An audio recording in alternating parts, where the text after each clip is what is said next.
I'm Dr. Larry Malerba, and welcome back to the All Things Homeopathy channel. Today, I want to talk about case analysis. Once we've gathered all the necessary information from the patient, the next step is to analyze that information in order to make a first prescription. This is one of the hardest parts of practicing homeopathy, perhaps second only to the follow-up evaluation and long-term case management. The old adage from the early days of the computer age, garbage in, garbage out, is particularly apropos here. Case analysis is critically dependent upon having taken a thorough and solid case. Without a well-taken case, there's no point in going any further. So if you haven't already done so, I highly recommend that you review my videos on acute and chronic case taking and my videos on generals, particulars, and modalities. And of course, the whole point of the clinical case series is to demonstrate how remedies are chosen for a variety of different conditions. So please take some time to review them too. It's also worth noting that one of the main reasons for studying materia medica is to be able to identify patterns so that you'll be able to ask pertinent questions that will help you to rule in and rule out remedy possibilities. For example, if I notice that a patient is wringing his hands rather intensely during the interview, it reminds me of the remedy Kali Brahmatum, which in turn prompts me to ask questions about whether that person struggles with issues regarding feelings of guilt. So knowing your materia medica can be very helpful for this reason. Okay, now, so with all that said, assuming that we have a good case as our starting point, now it's time to analyze the information. There are many strategies that can be used to analyze cases, but the one most important point to keep in mind at all times is that we must keep an eye on the big picture. Part of the big picture is to determine whether the problem at hand is an acute or chronic condition. A first-time ear infection is probably an acute, but once it recurs, it likely needs to be addressed as a chronic problem. For acute cases, we limit our analysis only to changes from the patient's normal baseline. We aren't interested in anything other than acute deviations from the baseline state. For chronic cases, on the other hand, we consider everything. The baseline is the basis of our case. Now, Dr. Hahnemann referred to this bigger picture as the totality of symptoms, and he used this phrase more than a few times in his Organon of Medicine. Sometimes there can be confusion over the meaning of this phrase. For starters, the totality of symptoms isn't meant to be taken literally. It does not mean that all aspects of the case must fit the chosen remedy. In fact, no remedy given ever fits all the symptoms of a case. What it does mean, however, is that we must always take into consideration the big picture, the whole case, not just a single part or a single ailment.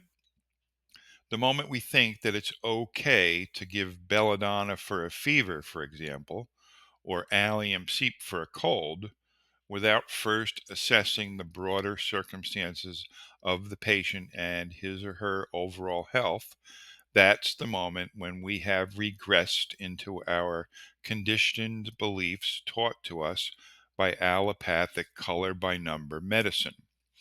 Such a lazy and short sighted strategy is almost guaranteed to yield poor results. So we must keep our eye on the ball, on the bigger picture. We can also think of the totality of symptoms as the gestalt. Gestalt theory is based upon the fact that the whole of anything is always greater than the sum of its parts. In other words, we cannot reduce a case to just a symptom or two or three without first understanding the whole picture. Other ways of characterizing this gestalt or totality include the overview, the symptom outline, or the overall pattern of symptoms. So we hesitate, for example, to choose sulfur for an itchy skin eruption when we find out that the person is also very chilly.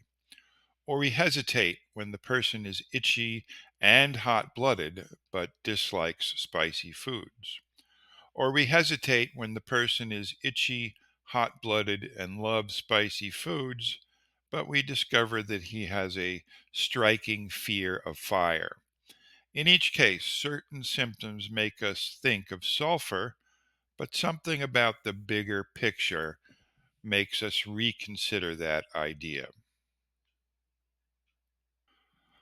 Of course, a clear sense of the larger picture is made easier by having a thorough and complete case. The problem is that it's not always possible to obtain a complete case. For a variety of reasons, many cases are imperfect. They're partial, unclear, or damaged. Many cases have been mangled beyond recognition by suppressive allopathic drugs. Some people cannot give clear answers about the modalities of their asthma, for example, because the aggravating and ameliorating factors have been obscured by drugs that mask their symptoms. Sometimes it takes a few visits for the patient to catch on. After hearing the homeopath's questions, they eventually begin to learn how to tune into the patterns of their own symptoms. Now, another very big problem is the medicalization of Western culture. Most people are so thoroughly indoctrinated into allopathic thinking that they don't even know what you mean when you ask them to describe their symptoms. When a patient tells me that he has rheumatoid arthritis, and I respond by asking, "What do you mean?"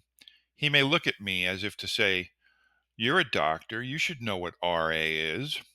When I ask him to describe the symptoms of his RA, that's when he may say, "Well, Dr. So and so did a workup and he said that my SED rate was elevated and I had a positive rheumatoid factor." After again trying to clarify what I'm looking for, he may respond by saying, "Well, rheumatoid arthritis is an autoimmune condition that attacks the joints in a symmetric pattern, resulting in inflammation, pain, and stiffness." You see what I mean? The bottom line is to not get sucked down the rabbit hole of allopathic diagnosis. While a diagnosis may help you to understand the patient's predicament, it does not often help in terms of case analysis. So while it's easy to get frustrated with so much useless information, we can't force the issue. We've got to remain patient and work with the case that we've been given. Okay, so the next step after obtaining a solid case and taking into account the big picture is to ask ourselves if there's anything about the case that stands out. Every case has something unique about it. What's unique about this particular case? Is there anything that stands out that's hard to ignore? Is there any detail that jumps out at us from among the pages of details that we've documented? Perhaps the patient said that he was, quote, terrified of spiders. Maybe she said that she absolutely loves and craves oranges. Maybe he said that his hands often feel freezing cold. We can judge the usefulness and importance of symptoms based upon their intensity, their frequency, the spontaneity with which they are revealed, and how common or unusual they are. Common symptoms tend to be less helpful. It's common and not unusual for a person with hypothyroidism to complain of fatigue. Sneezing is a common allergy symptom. It's not particularly unique.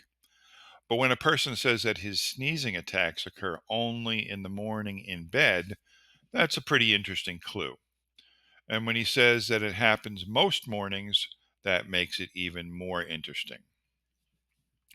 Now, it's not possible to recall every detail of what was said and how it was expressed. So that's why accurate note taking is important. Everyone is a little irritable, but only some are irritable like Nux or Hepar. Most people like sweets, but a fewer number crave sweets. This is where underlining for emphasis during case taking comes into play. If, without my asking, someone spontaneously says, "I can't stand these winters, they make me so depressed," this should be quoted and underlined at least 2 or 3 times. Now, once we've decided upon the most unique features and most underlying symptoms of our case, it's time to weigh these symptoms and clues against each other. Which among these clues stand out the most? Which ones are most important? At this point, it may help if I give you a loosely arranged hierarchy of symptom types. Bearing in mind that this is by no means written in stone, we can list the various types of symptoms in order of more valuable to less valuable in the following order. We place etiology first, then mentals, then generals, followed by modalities, and lastly, physicals and specifics. For example, assuming that all other factors are equal, meaning that these symptoms are expressed with equal spontaneity, clarity, and intensity, we would tend to assign greater value to fits of anger when compared to a desire for onions. And we would consider an aggravation from damp weather to be more useful than a pain in the heel of the foot. Again, this hierarchical arrangement is meant to be flexible. It should never be taken as an absolute. It's possible to further subdivide the mental symptoms such that we sometimes place more value on the fears in comparison to other types of mental symptoms. Fears tend to cut to the very core of who a person is. They can say a lot about a person. So we might place more value on a fear of dogs, for example, than a desire for company. In terms of the comparative value of general symptoms, there's not a lot of difference between them, and their value is highly dependent upon the context of the particular case in question. And lest we forget, we analyze all information while simultaneously always keeping in mind the bigger picture. Each case is different. Each case is unique. There are no case analysis formulas that apply to all or even most cases. Sometimes the theme or essence of a remedy makes itself crystal clear, and sometimes we only get a hint of that theme. Sometimes the etiology is obvious and clear, and so I want a remedy that fits that etiology. Sometimes the generals strongly indicate a particular remedy. Sometimes the mentals or fears in the case cannot be ignored. Even better when there's a nice mix of mentals, generals, physical symptoms, and modalities that all point to the same remedy. Remember, almost never is there a case where all the symptoms fit a single remedy. And obviously, any given case can manifest only a small fraction of the potential symptoms associated with a particular remedy. So we never rule out a remedy because a specific symptom is missing. For example, we don't rule out lachesis simply because the person doesn't admit to feeling jealous.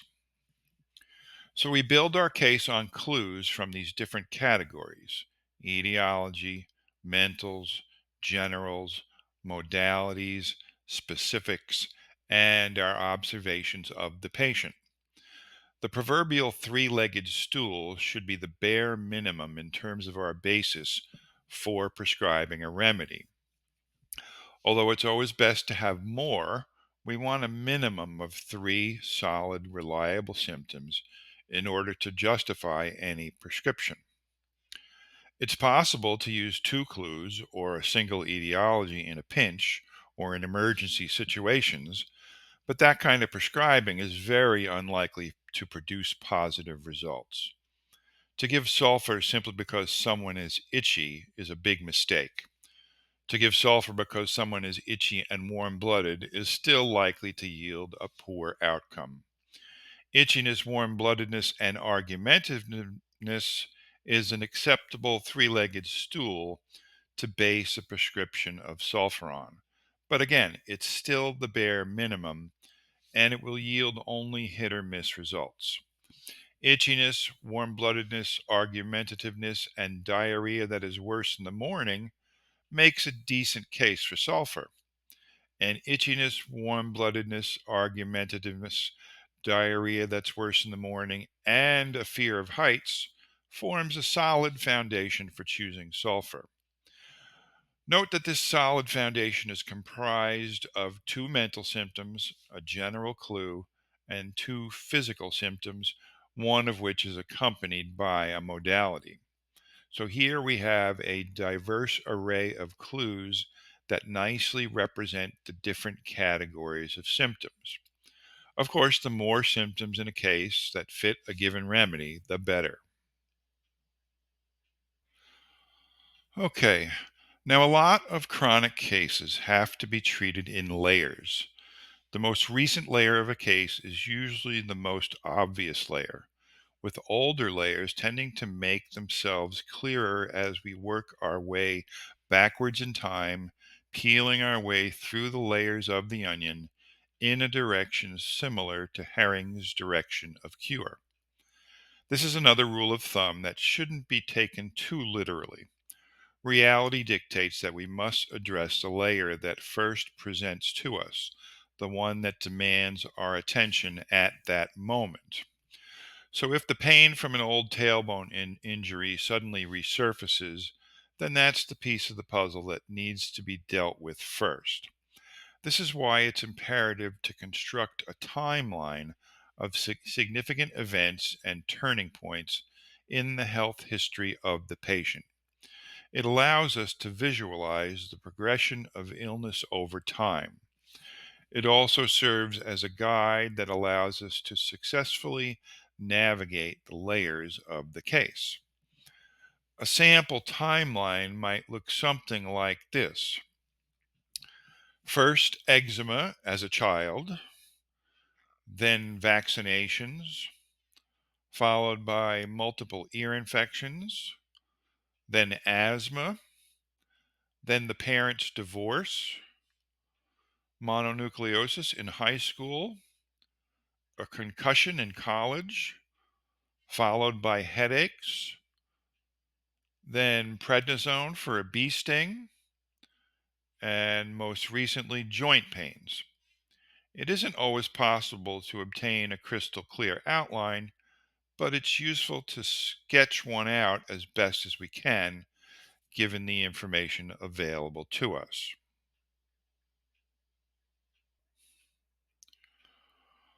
Once we have identified the most significant aspects of a case and the symptoms associated with them, only then is it time to repertorize that information. Assuming that we've conducted a thorough assessment and we've chosen the best rubrics to represent the case, and we've done this in a fair, balanced, and unbiased manner, it's still important to bear in mind that the indicated remedy for the case will not typically appear at the top of the repertorization. It's a mistake to expect the correct remedy will always come out on top.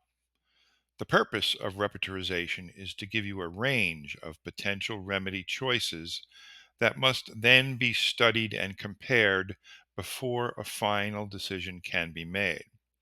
Sometimes the top remedy is the best choice, sometimes the fifth, the 10th, or even the 20th. Sometimes I don't like any of my options, in which case I may start all over again by taking a fresh look at the case from the beginning. It's easy to get lost in the details, which is why it's imperative that we periodically review the entire case from the beginning in order that we don't lose track of the totality of the case. All right, I know there's a lot more that can be said about case analysis, but I think the best way to learn is through the trial and error of everyday practice. Homeopathy is primarily a medicine of experience, and the more experience we have, the better practitioners we become. Thanks as always for watching. I appreciate your likes, comments, and subscriptions. And I hope you'll tune in again to the All Things Homeopathy channel. May the vital force be with you.